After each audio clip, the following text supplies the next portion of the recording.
The year was 2187. Humanity had grown beyond Earth. Cities now stood on Mars. Miners dug for metals in the asteroid belt. Ships flew between planets like buses on a highway.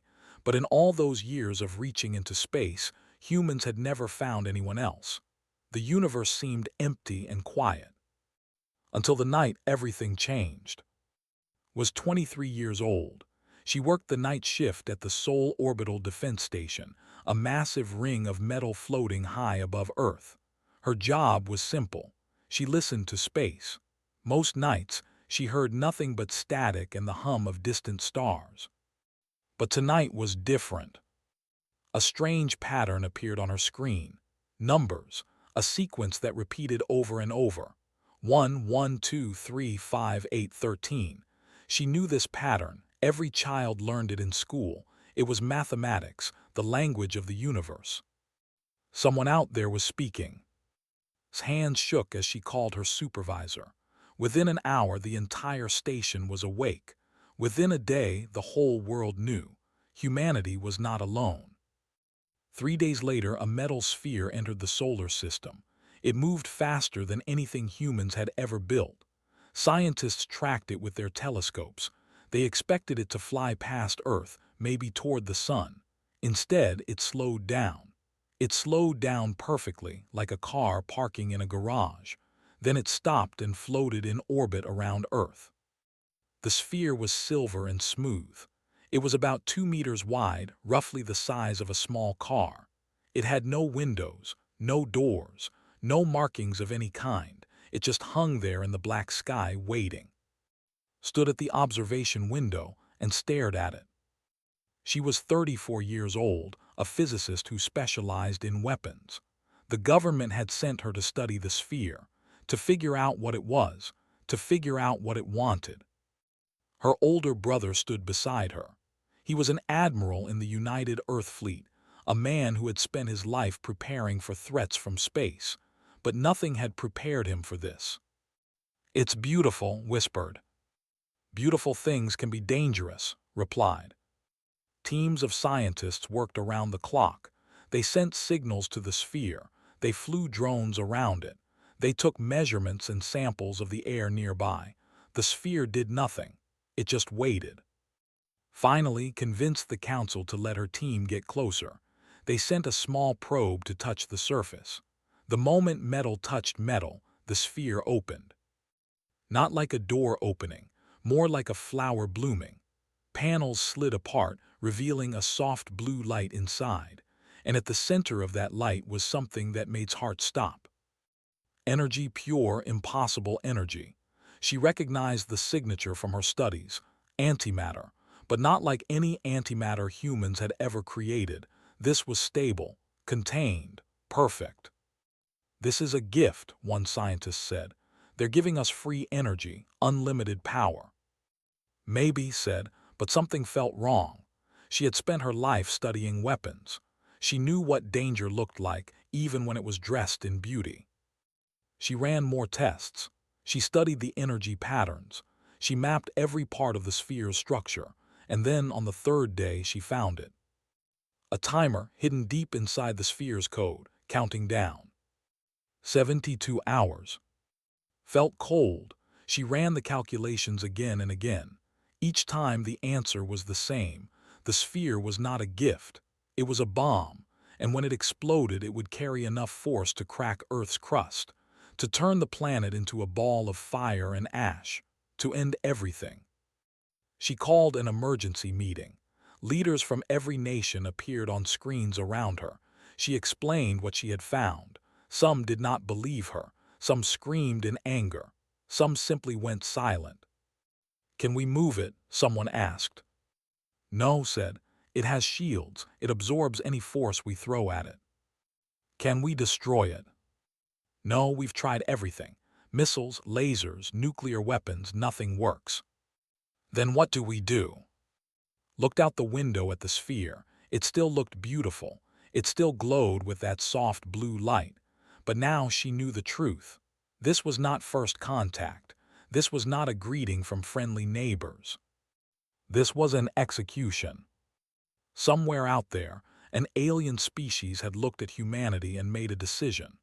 They had decided that humans were a threat, that humans might one day spread across the galaxy, that it was easier to kill them now while they were still small and weak. The aliens had sent this bomb like a man might step on an ant hill, without anger, without hatred, just cold, simple efficiency. Put his hand on shoulder.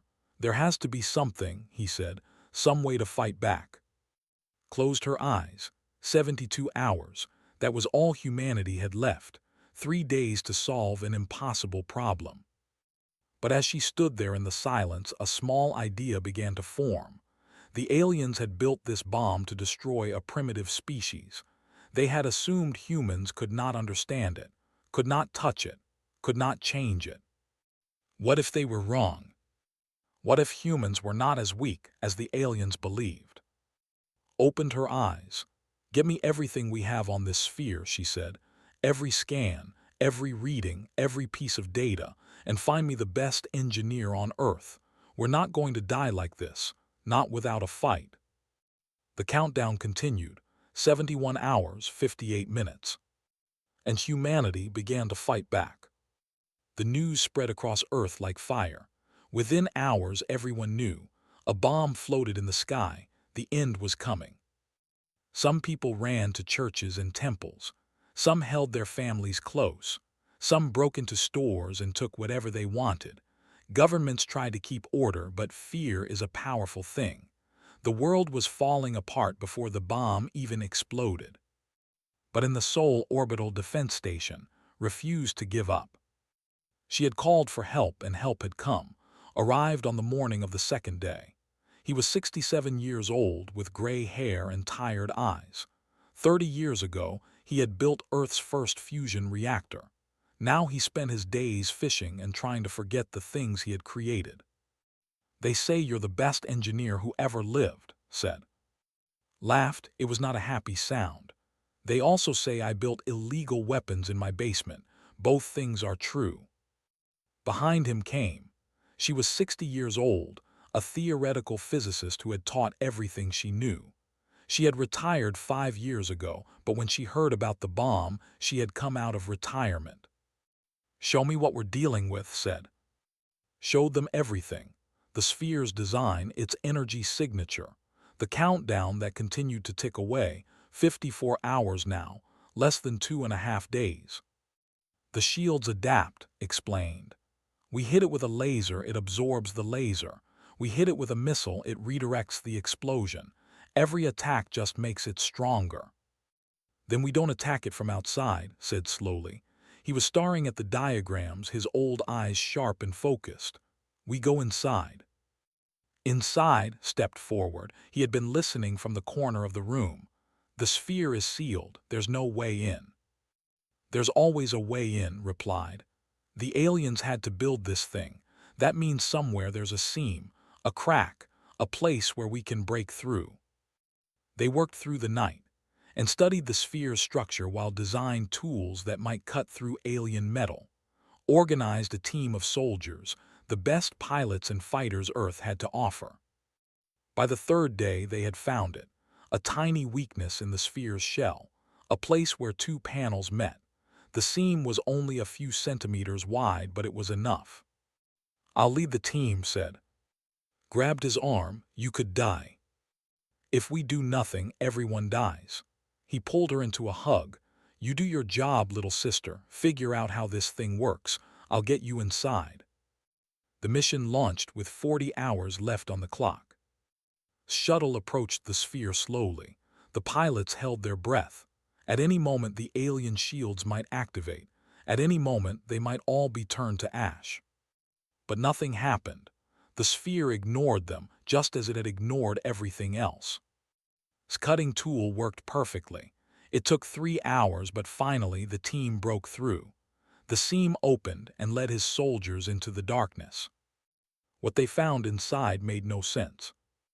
The sphere was bigger on the inside, much bigger, walked through corridors that should not exist. He climbed stairs that seemed to go on forever. The walls glowed with soft light, covered in symbols that hurt his eyes to look at. Folded space's voice came through his radio. She was watching through cameras on his suit. They've bent the inside of the sphere, made it larger than possible. This technology is thousands of years ahead of anything we have.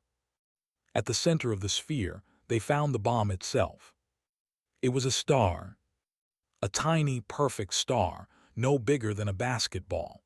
It burned with white fire, held in place by invisible forces. Could feel its heat even through his suit. "This is their weapon," said through the radio. Her voice was quiet. "A compressed star. When it releases, it will expand instantly. Earth won't stand a chance." "Can we stop it?" asked. "Look around," said. "There should be controls somewhere, a targeting system, something." They searched for hours. The countdown continued. 30 hours, 25, 20. Finally, a young soldier named found something. A panel covered in alien symbols. When he touched it, images appeared in the air. Maps, star maps, showing the location of a planet far, far away. "That's where they came from," said. "The aliens who sent this bomb, their home world." But there was more. The maps showed other locations, other planets. Each one was marked with a symbol that looked like fire. "Those are targets," realized. "Planets they've destroyed. We're not the first. We're number 31. 30 civilizations. 30 species who had reached for the stars, just like humanity, and all of them had been wiped out by these aliens. They call themselves gardeners," said. He had been studying the symbols. "They think they're protecting the galaxy, killing threats before they grow." "We're not a threat," said angrily. "They don't care," replied. "They see any young species as dangerous, so they send these bombs, and no one survives to fight back." 18 hours remained on the clock. But now had what she needed. She understood the system. She could see how the targeting worked, and she had an idea. "We can't destroy the bomb," she said slowly, "but we can change where it goes." "Send it back," understood immediately. "Send their bomb back to them." "More than that," said. Her fingers flew across her keyboard. "They designed this bomb to destroy a young civilization. They didn't think we could understand it. They didn't think we could improve it, but I can see the math now. I can see how to make it bigger, stronger." "How much stronger?" asked. Looked at her screen. 1,000 times. The room went silent. "If we do this," said carefully, "we're not just sending a message. We're starting a war." "They started the war," replied. "The moment they decided we didn't deserve to exist. I'm just making sure they know we disagree." With 17 hours remaining, began her work. And somewhere in the cold distance of space, an alien species had no idea that their simple extermination mission was about to change everything. The humans were not going to die quietly. Deep inside the alien sphere, time felt different. The walls pulsed with soft light. The air hummed with energy. And at the center, the tiny star burned on, waiting to destroy everything had ever loved. 14 hours remained. Worked faster than she had ever worked before. Her fingers danced across keyboards. Her eyes moved across screens full of alien symbols. Slowly, piece by piece, she was learning to speak their language. "The targeting system is locked," she said through the radio. "But they never thought anyone would find it." "Because no one was supposed to survive long enough to look," added. The old woman sat beside in the station, helping her decode the alien code. Her face was pale and tired, but her mind was sharp. Inside the sphere, waited with his team. There were 8 of them now. 2 had been injured by defense systems. A young medic named had bandaged their wounds with steady hands, even though her own heart was racing. "These aliens are monsters," said. He was the youngest soldier, barely 20 years old. 30 species. They killed 30 species, like stepping on bugs. "Not monsters," replied quietly. "Gardeners, that's what they think they are. They believe they're protecting the galaxy." "From what?" "From us, from anything that might grow strong enough to challenge them." Looked at the burning star. They've been doing this for thousands of years, maybe longer. Every time a species learns to fly between worlds, they send one of these. And no one ever fought back. No one ever knew it was coming. No one ever had time to understand. Smiled, but there was no warmth in it. They got careless. They gave us 3 days, and that was their mistake. In the station, finally broke through. "I'm in," she announced. "I can see the navigation system. I can change the coordinates." "Do it," urged. The old engineer was watching the countdown. 12 hours, 11 hours and 50 minutes. "Wait," said. "There's something else. The bomb's power source. The compressed star, it's not running at full strength." "What do you mean?" "They built this to destroy a planet, but the technology can do more. Much more." His voice grew excited. "If I adjust the containment field, I can increase the yield. When this bomb reaches their home, it won't just send a message. It will crack their largest moon." Leaned forward. "You want to make it stronger, that's destroying a moon. Billions might die." "Billions of killers," shot back. "They murdered 30 civilizations. Children, families, entire histories gone forever. And they were going to do the same to us without a second thought." The room fell silent. Everyone felt the weight of what she was saying. "Your call," finally said. "You're the one who cracked their code. You decide what we send back." Inside the sphere, heard everything through his radio. He thought about Earth, about the cities and the farms and the oceans, about his grandmother, who was 94 years old and had survived 2 wars already, about children who had never done anything wrong except be born human. "Do it," he said. "Make it stronger. Let them feel what they tried to do to us." Nodded even though he couldn't see her. She began the final calculations. The next 8 hours were the longest of her life. Defense systems inside the sphere activated twice more. Was wounded protecting from a blast of energy. She fell with a cry of pain, her arm burned black.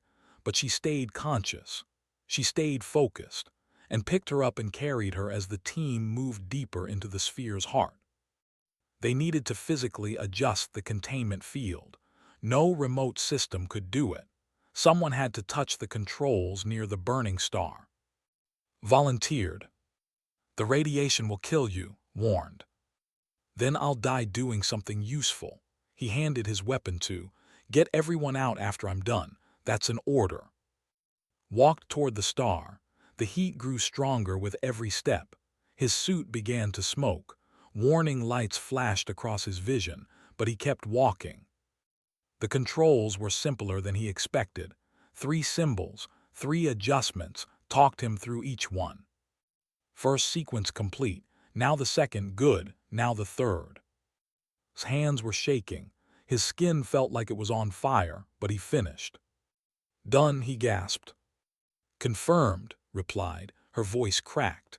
"The bomb is now 1,000 times stronger, and it's locked on their home world, 340 light-years away." "How long until it arrives?" 340 years. It will travel at the speed of light." Laughed weakly. "I won't live to see it." "None of us will, but our great-great might." The countdown reached 0. But instead of exploding, the sphere changed. The panels that had opened now closed. The tiny star at its center began to glow brighter. And then, with a flash that lit up the entire sky, the sphere launched itself away from Earth. It flew faster than anything humans had ever built, faster than light itself. Within seconds, it was gone, carrying its deadly gift across the stars. On Earth, people looked up at the sky. They had been waiting for death. Instead, they saw a shooting star, bright and beautiful, flying away from them. They didn't understand what it meant, but somewhere deep inside, they knew they had survived. Collapsed on the floor of the empty sphere. The bomb was gone, but the structure remained, floating quietly in orbit. His team rushed to his side. Wounded as she was, began treating his burns. "You did it," said. His eyes were wet with tears. "Admiral, you did it." "No," whispered. "We did it, all of us. Every person who refused to give up." In the station, sat back in her chair. Her body felt empty. Her mind felt numb. They had been hours away from death. Now they were alive. And somewhere across the galaxy, a message was flying toward an enemy who thought humans were nothing but insects to be crushed. Those insects had just thrown a rock back. And when it hit, the gardeners would finally learn what happens when you try to kill something that refuses to die. The bomb flew through space at impossible speed. It would take 340 years to reach its target. No human alive would ever see it arrive. But that did not matter. What mattered was what humanity did next. The world changed after the sphere left. At first there was celebration. People danced in the streets. They hugged strangers. They cried tears of joy. They had faced death and survived. But the joy did not last. Some people saw as a hero. She had saved Earth. She had fought back against an enemy that wanted to destroy them. Songs were written about her. Children learned her name in school. Others saw her as a fool, a dangerous woman who had started a war that humanity could not win. 340 years from now, the aliens would know what humans had done, and they would come for revenge. A politician named rose to power. He was a tall man with a smooth voice and a face that looked honest. He stood on stages and spoke to millions. "We should have hidden," he said. "We should have stayed quiet. Now we have made enemies of a species that has killed 30 civilizations. What chance do we have?" His followers grew by the thousands. They called themselves the Silent Movement. They wanted humanity to develop hiding technology, to go dark, to pretend they had never existed. Argued against them. His burns had healed, but his body was weak now. Radiation had damaged him in ways that could not be fixed. Still, he spoke at meetings and gave interviews and fought for his sister's vision. "The aliens already know where Earth is," he told anyone who would listen. "They sent a bomb to our doorstep. Hiding is not an option. Our only hope is to become strong enough that they cannot destroy us." The debate tore families apart. Friends became enemies. Nations that had united against the alien threat began to argue among themselves once more. Tried to stay out of it. She had never wanted to be famous. She was a scientist, not a leader. All she wanted was to understand the technology they had captured. The empty sphere still floated in orbit. It had no bomb inside anymore, but its secrets remained. Studied it day and night. She learned how the aliens bent space. She learned how they traveled faster than light. She learned things that human science had said were impossible. "If they can cross 340 light years," she told, "so can we. We can build ships. We can go out and meet them, not as victims but as equals." "That would take decades," said, "maybe centuries." "Then we start now." A great project began. Ships were designed. Factories were built. Young people joined the effort, eager to be part of something larger than themselves. Old people donated their savings. Even those who supported sometimes sent money secretly because, deep down, they knew hiding would never work. Years passed, then decades. Grew old. Her hair turned white. Her face gained wrinkles, but her mind stayed sharp. She led the project from her wheelchair, guiding teams of engineers and scientists who had not even been born when the bomb first appeared. Died on a spring morning when the cherry blossoms were blooming. He was 92 years old, but before he went, he saw something that made him smile. The first engine prototype, a machine that could bend space, just like the alien sphere. "It works," he whispered. Those were his last words. Took over the project. She was 85 now, but she refused to rest. She had spent her life teaching.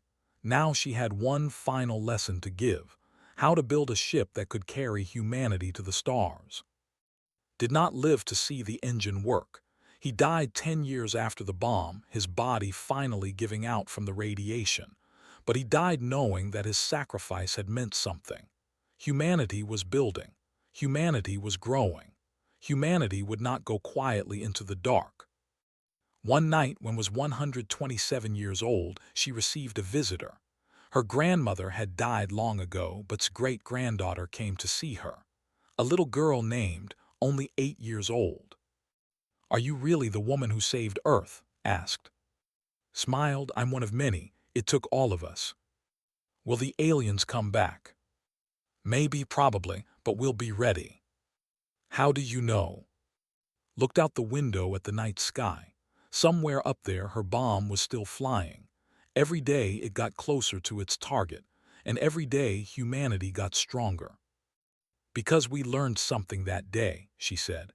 "We learned that we're not alone in the universe, and we learned that some of our neighbors want to kill us, but most importantly, we learned something about ourselves."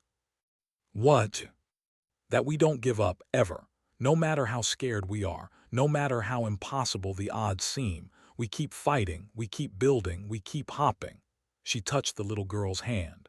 "You'll see things I never could, ships that fly between stars, cities on distant planets, maybe even peace with the aliens who tried to destroy us. The future belongs to you now." Looked up at the stars with wide eyes. "I want to fly to those stars someday." "Then you will," said. "That's what being human means, wanting something impossible and making it real." The years continued to pass. The project continued to grow. And finally, 340 years after that terrible night when a bomb appeared in Earth's sky, the fleet was ready. 50 ships, 10,000 people, the children of Earth, setting out to meet the enemy who had tried to murder their ancestors. And in a distant corner of the galaxy, the Dominion detected an incoming object.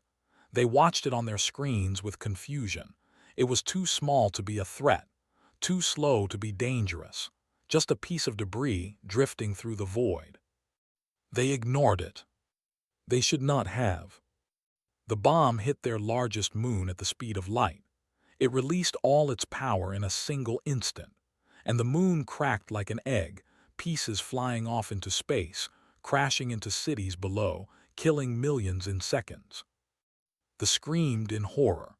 They did not understand what had happened. They did not remember the tiny planet they had tried to destroy so long ago. But they would remember soon. Because the humans were coming. The first expeditionary fleet dropped out of faster-than-light travel on a cold morning in December. 50 ships hung in the darkness of alien space. 10,000 humans looked out at stars they had only seen in pictures. Stood on the bridge of the lead ship. He was 35 years old, an admiral like his great-great-grandfather had been. He had grown up hearing stories about the bomb, about an end, about the 72 hours that had changed everything. Now he was here to finish what they had started. "Report," he said. "The home system is ahead," his navigator answered. "But something's wrong. We expected heavy defenses. Instead..." The young man's voice trailed off. "Instead what?" "Almost nothing. A few stations, some old ships. It looks like they've been fighting themselves." Looked at the screens. They had been a mighty empire when they sent that bomb. They had ruled over dozens of star systems. They had killed 30 civilizations without breaking a sweat. But that was 340 years ago. The moon's destruction had changed everything. Debris had rained down on their home world for decades. Billions had died in the first wave. More died in the famines that followed. Their empire had cracked just like their moon. Colonies had rebelled. Wars had broken out. The great gardeners of the galaxy had turned their weapons on each other. What remained was a shadow of what had been. A woman named stepped forward. She was the fleet's chief diplomat, a descendant of who believed in words more than weapons. Her job was to offer peace. "They're broken," she said softly. "Look at them. They've spent 3 centuries tearing themselves apart." "Good," replied. His voice was hard. "They deserve it. They killed 30 species. They tried to kill us. Now they're finally paying the price." "And what do we do now? Finish them off?" His hands tightened on the railing. Part of him wanted to say yes. His whole life he had trained for this moment. He had imagined finding the strong and terrible. He had imagined great battles and hard-won victories. He had not imagined finding a broken people huddled in the ruins of their own empire. "Contact them," he said finally. "Tell them we want to talk." The message went out. For hours there was no response. Then, slowly, a weak signal came back, a voice speaking a language that human computers had learned to translate long ago. "You are the humans. We knew you would come." "You tried to kill us," replied. 340 years ago, you sent a bomb to destroy our world." "Yes, we remember now. You were number 31 on our list." The alien voice was tired, old. "We thought you would die like all the others. We did not think you would send it back." "You were wrong." "We were wrong about many things." There was a long pause. "Your weapon killed 4 billion of us. Our empire fell apart. Our children have grown up knowing only war and hunger. We have been waiting for you to come and finish us." Stepped forward. "We didn't come to finish you. We came to offer a choice." "What choice could you offer the monsters who tried to murder you?" "The choice to be something different." On the bridge, watched the conversation unfold. His heart was still full of anger, but there was something else there too, something that felt almost like pity. He thought of, not the hero from the stories, but the real woman who had lived to be 374 years old. She had spent the last years of her life writing about mercy, about breaking cycles, about what it really meant to be strong. "We didn't survive to become them," she had written. "We survived to prove them wrong." Made his decision. "We're offering you a place in a new galaxy," he said. "A community of species working together. You can join as equals, or you can stay here alone and fade away. The choice is yours." The silence stretched on for a long time. Then the voice spoke again. "You would forgive us after everything we did." "No," answered honestly. "We will never forgive you. We will never forget what you tried to do, but holding onto hatred won't bring back the 30 species you destroyed. It won't heal the wounds. All it will do is make us more like you." He paused. "And we refuse to be like you." More silence, then slowly an answer came.